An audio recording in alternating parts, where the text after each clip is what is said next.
मी तुला आतापर्यंत 3 वेळा समजावून सांगितलंय. 3 वेळा. तुला काय कळलं? काही नाही.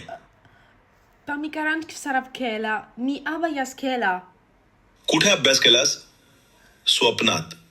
Mi karant payana kela.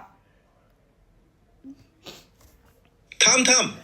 माझा 3 वर्षाचा शेजारी सुद्धा तुझ्यापेक्षा चांगलं बोलतो.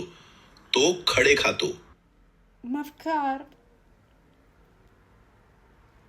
माझ्या डोळ्यात बघ. पुन्हा मराठीत बोल. मला batata. ठीक आहे, मी वाट बघतो. माझ्याकडे पूर्ण दिवस आहे. मला batata ki. तू काहीच विचार करत नाहीयेस. तुला मराठीत बोलायचंय का? ठीक आहे, माझ्या मागे म्हण. मी आता हे वायफळ बोलणं बंद करेन. Mi heva yafal bulan. हळू बोलणं चांगलंय. तुझी वही बंद कर आणि जाऊन पाणी पी. मी आता झोपणार आहे. तू मला दमवून टाकलेस.